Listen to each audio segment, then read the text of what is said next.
He's not just the last letter of the alphabet. This week, we kick off Vendetta by taking a look at what actually makes someone a villain with Zed, Master of Shadows. Welcome to Runeterra Tourist. My name is Patrick. I don't know anything about these people yet, so let's learn about them together. Oh boy, ladies and gentle sirs, we've got another Fury Chaos combination in the dreaded purple and red, and same pairing as Annie and Draven and Pike, so what annoying aggro tricky deck are we going to be dealing with this time? A legend built around banning shadow clone tokens everywhere and deep ties to the flow mechanic. The heck am I talking about? We'll get into that in just a moment, but as per usual, like and subscribe and hype if you're watching on mobile. It really helps this channel grow and I greatly appreciate it. So we knew he was coming since the Vendetta announcement about showdown decks that involved Shen and Zed, and so after briefly talking about the duo in the Jin episode, I was really curious about their backstories and knew that we'd get a chance to explore them as the Vendetta release date got closer and closer. He's one of the most popular champions in the game. I mean, Riot absolutely loves this guy. Who doesn't love a ninja? But he's got a massive fan base, this iconic imagery with a fairly high ban rate in League of Legends from what I've seen. So who is this mass marauder? All right, buckle up because we've got a lot of lore to get through here. So depending on which version you've read, he was either orphaned or he was born as Gavos into a household where his father had abandoned him when he was 4 years old. He worked as a servant in the Kinku monastery for roughly 2 years, being unclaimed by any master until the great master himself, Kujo, the Eye of Twilight, took pity on him and had him spar with his son Shen. And although he lost every match, he would immediately pick himself up and demand a rematch. And so, impressed by this determination, Kujo eventually took him on and raised him alongside Shen. Gavos was the star pupil, and Kujo was less strict with him than he was with Shen, and he saw greater potential in the boy that he had taken in rather than his own son. And so Gavos and Shen were rivals, but they were also brothers and best friends. And then there's also a part where Gavos' mother tries to find him at the monastery, but Shen pretends to not even see her and just allows her to be dragged away, which is so cold-blooded. 2 years after bringing him in, the Council of Zun sent an envoy begging for help against a killer they were calling the Golden Demon. And so Kujo agreed and brought the boys along with him into this covert investigation. So the three of them would tend to the suffering families of the village and then work crime scenes in this, I don't know, ninja noir thing. Kind of an interesting concept. Don't steal that one, but maybe I should pitch this to the execs. On the road to Kotha village, Shen had confided in Gavos that his father had arranged this marriage to Yevnai, and Shen loved her, but he wasn't sure that the feelings were reciprocated. And so Gavos totally said, yeah, she digs you. They reached Kotha village and found it massacred by the demon. And Gavos threw himself into the wreckage, trying to save everyone that he could, and the scale of what he saw just really shook him to his core. And so afterwards, Kujo sat with him and taught him the lesson of scales, that sometimes you lose one to save the many. Impressed by how he'd carried himself, Kujo named Gavos the successor of the Eye of the Twilight and gave him a new name, Usan, which is a Kinku name meaning strength of compassion. The investigation ran 4 years total. 4 years? And it took something from all three of them. Shen, once known for his wit, went quiet, and Usan, the brightest star of Kusho's temple, had started to really struggle with his studies, and Kusho himself had his red hair turn white. I feel like he got the better end of this deal, so he just got old. He just got white hair. All right, sure. Yep, he also struggled, sure. Partway through, Kusho found a pattern in the killings and realized that they weren't hunting a demon, they were hunting a man, or a Vastaya. And so he believed that this case now no longer was within the Kinku's mandate. And so he tried to pawn it off onto somebody else, which, not cool, man, really? So Shen and Usan refused to let this go, and so they convinced him to finish what they started. 3 years in, everything converged on the Spirit Blossom Festival at Jom Pass, and Kusho disguised himself as a calligrapher and moved through the crowd unnoticed, and Shen and Usan, meanwhile, built a trap to capture this killer. Usan chased the demon alone through the harbor, and got ambushed, knocked out cold. And so when he came to, the demon told him exactly what his plan was. He built this elaborate trap aimed at Yevnai to turn her into his next masterpiece. Desperate, Ushan gave up his own tracking amulet secret, hoping that it would buy him some time for Kusho to get there. And then Shen burst in Kool-Aid Man style through the wall to save him. And then that's when Zed revealed that he got captured on purpose, bait the whole time, just the way he planned it, obviously. Ushan grabbed one of the demon's own blades and went for the kill, but Kusho stopped him, insisting they take the man alive because the golden demon, it turned out, was exactly that, a man, a stagehand by the name of Kata Jin. Kusho's ruling was that he should not be executed, but instead be imprisoned at a monastery in Tula. And of course, the boys both believed that Jin deserved a far harsher punishment than that, but Shen ultimately accepted his father's judgment and then tried to comfort a bitter, resentful Ushan. But Ushan could not do it. He just could not understand the mercy, absolutely could not accept it. And so something like resentment just took root inside him that day, hatred blooming in his heart, and so he was unable to forgive Kusho for such a mercy. So Noxus invades Ionia a little bit later. Don't know if you heard that was a thing that happened. And so the Kinku's doctrine was to maintain balance between realms, not to take part in mortal wars, so basically neutrality while their homeland burned. Really cool. Ushan ventured into a Kinku temple and found a sealed black box inside the catacombs. And so he took a little peek inside and found that it contained Kinku's own forbidden shadow magic.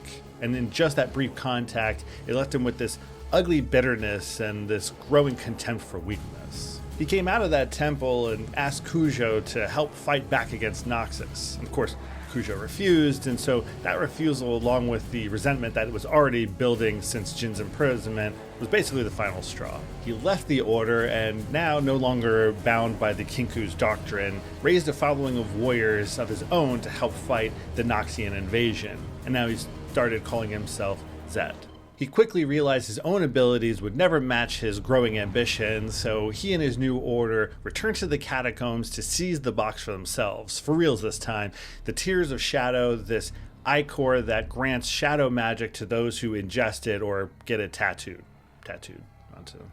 He was confronted by Kujo, who warned them that these tears were not for this world, and so Zed's new order fought through the Kinku guarding the temple, and in order to take this in this bloody coup, only Zed emerged from the temple alone, and the Order of Shadow was established. Also, for good measure, on the night that he planned on returning to the temple, he visited Yevnai one last time and stole a kiss from her, completing the whole jerk villain arc. And so the Order Shadow is born, with the ideology that Ionia's magic should belong to Ionians, that the tribes that stayed neutral or sided with Noxus are traitors. And so in order to achieve all of this, Zed had to kill Kujo in order to obtain the Tears Forbidden magic. Years later, Zed and Kane, one of his most devout and trusted students, are approached by a woman in a rowboat, and she says that a man wants to speak to them. I get those kind of spam texts all the time, just block it. But he refuses until she produces a scalpel, ominously the one that he used in Kotha Village treating survivors the day that he earned the name Usan. He and his followers, along with Yanlei acolytes, head north, and the village that she had mentioned turns out to be the ruins of Kotha Village itself. They find two bodies arranged the way that Jin always arranges his work. You don't really need to know the details, just suffice it to say that it was unmistakably his signature. One of the dead women is the one who lured them there, and the other is a woman whose leg was amputated by Zed with his own hands years ago during the original massacre. And so, without even needing to see the bodies, he already knows his old enemy back again. Jin kills in sets of 4, as established in his own episode, and Zed knows it too, so he orders his men to search for the final 2 bodies to complete the set, and in that time, Jin fires down upon them, killing 4 Yanlei acolytes in the process. By design?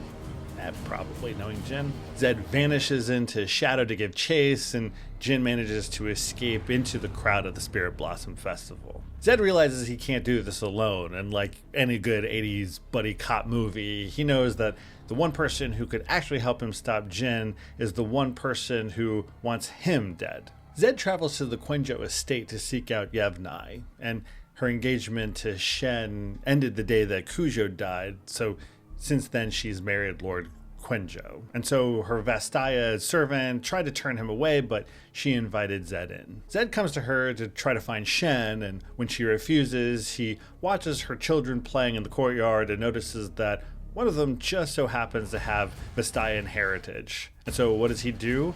He decides that he's going to try to expose her ongoing affair to her husband if she doesn't help, and so eventually she gives in. So blackmailing the person that you want into helping you. Excellent. Yevnai tells him that Shen still writes to her and mentions an inn that he frequents. And so Zed goes there disguised as a merchant, tells his followers to just chill outside, and he goes to confront Shen alone. Shen spots some weirdness in the shadows and immediately calls out to Zed. Zed, worst hide-and-seek player ever. And so now in the story, The Man with the Steel Cane, Shen and Zed kind of do this dance of inner monologuing, how they are purposely trying to be just out of each other's striking range the entire time over this meal. But in the comic books, they fight. They just completely duke it out there at the end. During combat, Zed reveals that Jin has escaped. Shen doesn't quite believe him, though, but Zen argues that Jin was setting a trap for them and they're the only two people alive who know how to capture him. Shen refuses anyway, still angry and bitter and saying he'll take down Jin himself. And bound by his code of honor, he lets Zed leave in peace, but then says that the next time they see each other, he'll kill him. Brothers. As Zed leaves, Akali, a Kinku acolyte and Shen's own student, attacks him anyway. Great. And Shen tries to order her to stand down, but she ignores him. And so Zed and his followers vanish into the shadows while Shen restrains her. Furious, Shen abandons whatever uneasy truce existed between them. I don't know why she started it, but okay. And he orders an outright war on Zed. Zed decides to shadow, Shen from a distance as Shen pursues Jin.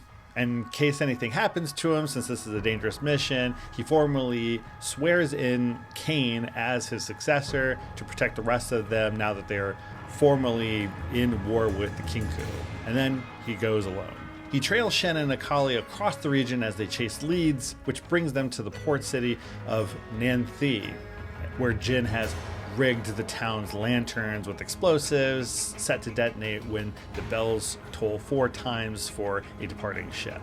Zed spots the traps and tries to warn Shen, but Shen completely ignores him and goes on to give chase to Jin himself. The bombs go off, the port burns, and Jin watches delighted as he vanishes. And Zed shoves Shen clear of the blast, then dives in after him when he starts to drown and drags him to the shore. He's just saved his brother's life about twice within a minute, so naturally when Shen wakes up, he draws his blade on Zed, accusing him of staging the whole thing, of letting himself be seen so Jin would target the port instead of him. And so Zed tries to say that Jin was working for someone else, trying to give hints to something, which we'll cover in a bit, but Shen doesn't even want to hear it. Wait, so Zed knows who released Jin? Well, bound by this oath, apparently Zed can't say the name outright to Shen, so instead he reaches for something only the two of them would understand, speaking the lesson of scales. Remember that from a few minutes ago? As a hint. But Shen completely misses the point of that and instead turns that around into an accusation, saying that Zed had failed the Kinku, failed Cujo, out of nothing but pure impatience. Zed threatens him with shadow clones, and Shen doesn't even flinch, saying that the clones don't even serve him at all. Instead, they're just made from his hatred and guilt, and so they control him more than he controls them. Some super deep thing there, I guess. But Shen beats him down, and he's weeping, calling him a betrayer and a brother lost, and so he's instead going to try to burn the shadow magic out of him by leaving him to rot in a cell. It doesn't even last that long because 2 days later, Shen returns after receiving a message from Akali, and he tells Zed that he knows that he let himself be captured on purpose and offers a deal. He would work together to stop Jin on one condition, telling him the truth about why he killed their father. Oh, so now you want to work with him. Zed claims that he needed the tears in order to fight Noxus, and Cujo tried to stop him, but Shen sees through this instantly, noting that Zed could have just taken the tears without needing to kill anyone.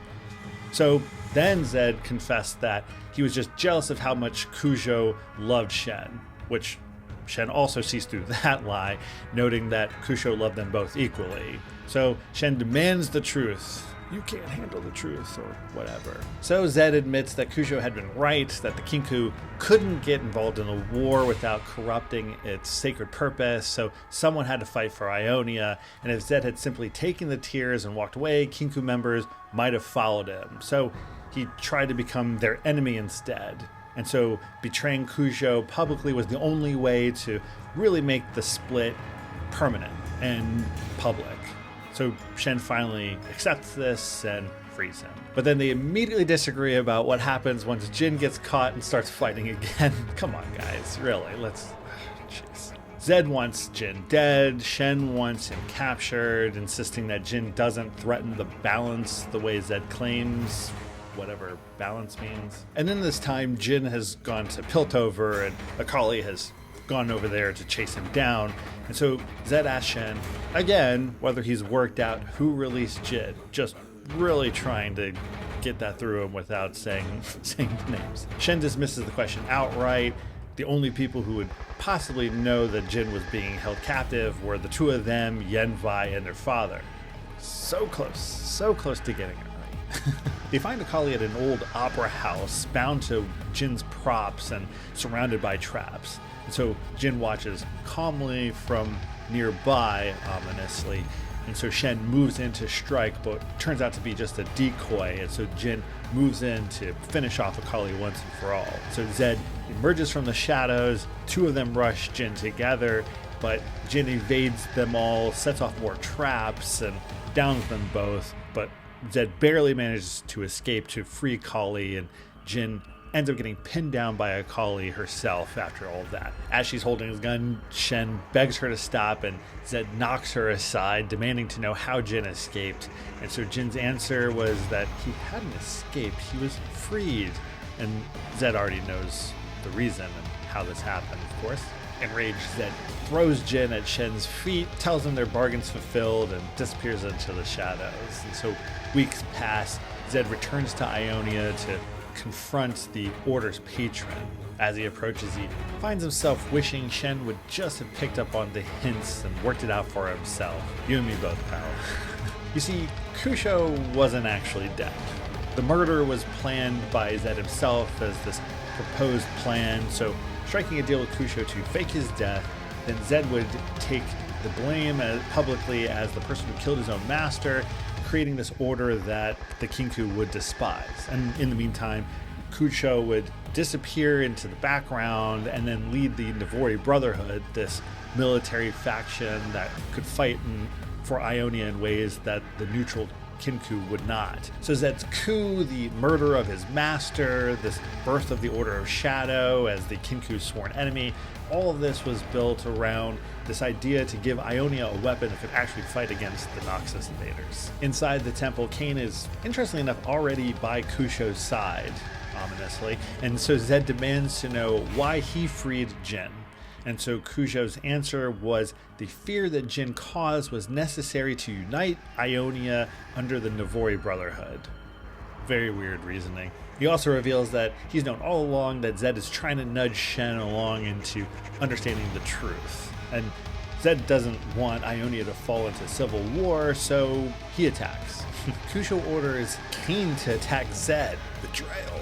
But Cain refuses and reveals that the followers that are still loyal to Zed are waiting outside and positioned, ready to strike at a moment's notice. So Zed sends Cain to deal with them and faces Cujo himself. Ultimate showdown. Cujo drinks down the tears of shadows, becoming this monstrous living shadow, and attacks Zed.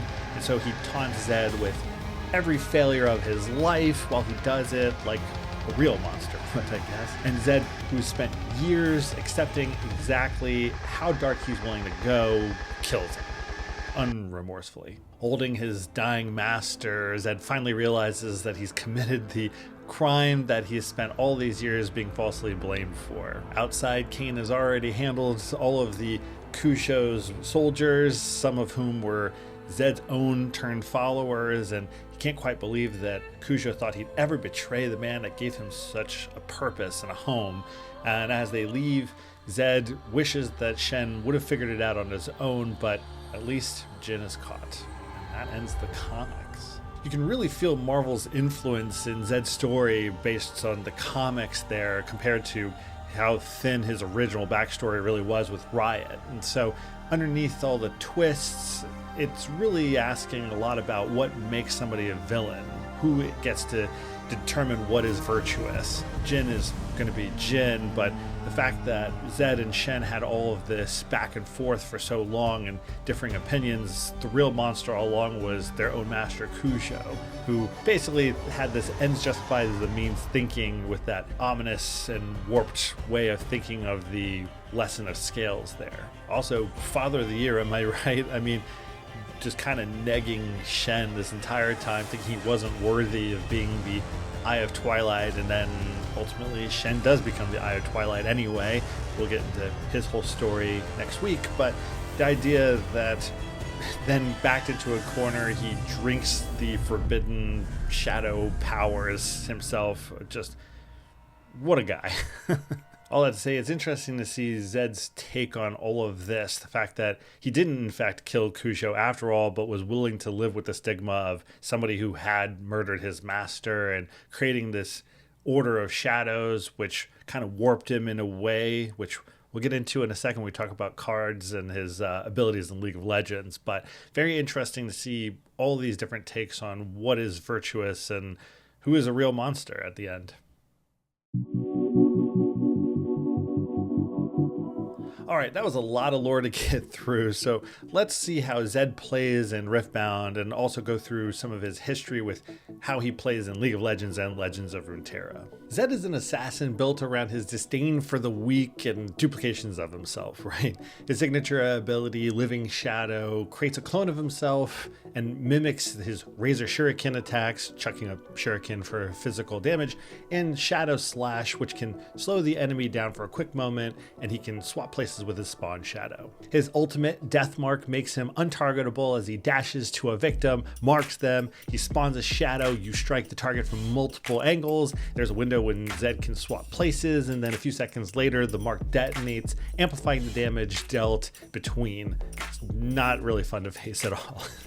In Legend of Runeterra, Zed has quick attack, so that allows him to strike before the blocker deals damage, and whenever he attacks, he summons a Living Shadow, which is an ephemeral copy, or temporary for us Riftbound folks, of himself with stats. His champion spell, Zed's Shadow Shift, recalls an ally back to hand and summons a Living Shadow in its place. So starting with his legend, Zed, Master of Shadows, when you banish a card you own, empower me, so he becomes empowered if he's not already, a one-time thing.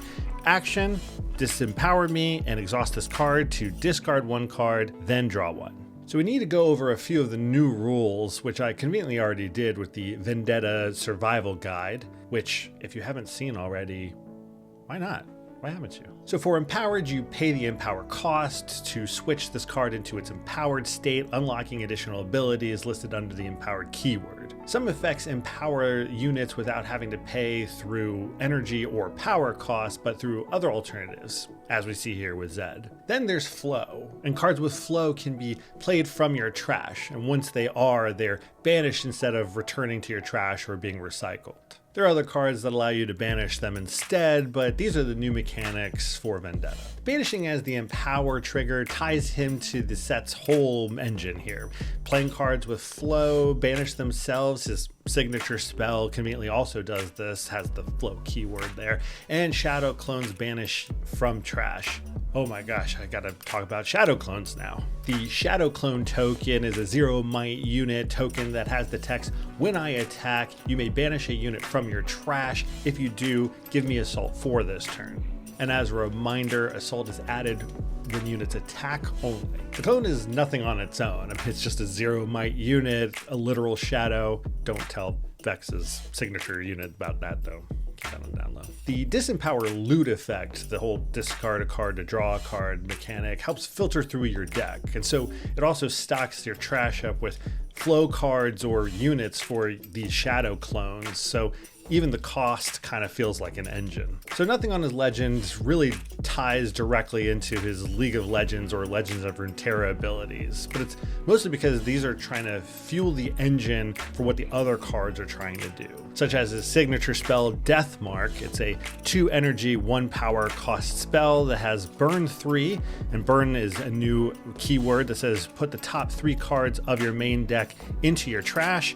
You play a 0 might shadow clone unit token, and it has when I attack you may banish a unit from your trash. If you do, give me assault 4 this turn. And it has that flow icon, which you can see on the left side. The flow cost is 1 energy and 2 power. You may play this from your trash for its flow cost, then banish it. Named after its ultimate, this allows you to directly cast a shadow clone token, and its flow is the recast ability, although not to switch positions with a unit, it's more so just to cast another shadow clone token, which is an interesting note, but it isn't entirely missed. More on that in a second. Another interesting note is that these tokens aren't temporary, so they don't have the ephemeral or the evaporating effect that you see in the other games. The burn 3 allows you to stock the discard pile there with more units, assuming they happen to be at the top of the deck at the time. So you have fuel for the shadow clones, but also this allows you to put spells with flow into the trash pile for you to be able to use them, have them banish, which will empower Zed. And his own signature spell happens to have flow, so kudos to that attention to detail. The rare champion unit out of Chaos is Zed Without a Sound. It's a 5 energy cost, 5 might unit that says, when I conquer, play a 0 might shadow clone unit token to your base. It has when I attack, you may banish a unit from your trash. If you do, give me assault 4 this turn. And it has an action where you pay 1 energy and 1 chaos power to move me and a shadow clone you control to each other's locations. So the swap is the W in 2 parts there, right? You got living shadows, shadow creation, and position swap. So it's at action speed there. Ah, there it is. And it's got the Legends of Runeterra shadow shift, almost verbatim, of being able to really call an ally taking its place. It's just that this one doesn't go back to hand. It's close. Okay, close enough. Either way, fairly consistent translation across all of the different games here. And so this one not having a power cost is going to be pretty important. Probably makes it the natural champion zone unit, and he could probably show up in other Fury Chaos aggro builds just on the strength of this whole free shadow clone generation, particularly in Jinx because of the discards, but maybe Pike. I mean, a little expensive, but that's possible. Finally, we have the epic champion unit out of Fury, Zed from the Shadows. This one is a 4 energy, 1 Fury power cost unit with 4 might, and it has you may discard 1 as an additional cost to play me. When you play me, if you pay the additional cost, play a 0 might shadow clone unit token, yada yada yada. So you've got the ability to discard a card to summon the shadow, and I would imagine that the card you discard will be a unit that will seed the possibility for the shadow unit to gain assault 4. But for an epic, this feels pretty bland. I mean, that's a one-time effect. You don't get to repeat this. This doesn't have an action cost. It's just a one-time deal. Sure, you could, I guess, play Star-Crossed or something, but that feels pretty janky and expensive. I mean, this is a 4 energy, 1 power unit. That's pretty costly to try to do something with Star-Crossed. And so, I mean, you just being able to create another shadow, but only one, and only one time only, that seems pretty weak. There are a reasonable number of flow cards like Shadow Cloaked Lurker or the Shadow Assassin that provide a benefit for if they're in your trash ready, but otherwise it'll be interesting to see the brews that develop around Zed. Zed runs Fury Chaos, so we've got that red-purple combination. And the whole engine is to utilize burn and discard effects to stock up your trash, and then you will play flow cards that banish, which help empower the legend ability. Shadow clones are going to convert your units in trash into Assault 4 fuel, and then the legend helps you filter through your deck for what you need. So it's a pure aggro deck through and through. You want these shadow clones to go in, double conquer, back them out, and then do it all over again. His legend ability looks like it's asking something of you, requiring you to banish cards and purposely build the deck around that. But once you see how the trash energies work and the set support that it is getting with flow, you can see that it's rewarding you the whole time for playing those kind of cards. Flow takes the whole burden off of having to discard cards you actually wanted to play into the trash on accident, and so it gives you at least one bite at the apple, but being able to do it twice, playing it from hand and then playing it from discard, is pretty much a bonus. Shadow tokens, while not temporary, are only really good on attack. And so, I mean, at least in the case of Lilia and LeBlanc, when you're leaving behind tokens, they have some opportunity to defend, in Lilia's case, before they disappear. So it kind of helps you with multiple assets to different strategies. Funny enough, this kind of feels like a direct response to Vex Apathetic, right? That whole card that shuts them down as soon as they enter. You just don't use them that turn, let them hang back, and then the next turn is when you will banish a card to give them Assault 4, conveniently Vex's might number as well. The catch is that requires a lot of planning, and it's not as if green and purple decks are going to have any buffs or anything like that, but this does require a little bit of focus. Flavor-wise, I think it's interesting that there's no Restores Energy effect coming in there, because Zed has that ability in League of Legends. I mean, at least with Gnosis, you've got this legend ability that lets you get 2 runes if you play something that costs 7 or greater. And I mean, even Renekton allows you to convert power into energy, so kind of interesting they didn't do any of those in Zed's direction here. It'll also be interesting to see what kind of battlefield Zed utilizes. You've got Hall of Legends, for example, where after you use his Disempower ability and exhaust him, you can conquer Hall of Legends since you want to conquer anyway, spend 1 to ready him, and then do the whole Disempower banishing thing again to generate a whole bunch of card draw and see through your deck. As far as if this deck's a meta call, I mean, it's a new dawn, right? Pretty exciting time. So we'll see if he can deal with the Dianas and the Master Yis, assuming they're still a thing at this point, and the Ezreals, as well as maybe the Kennons and Mels, Akalis.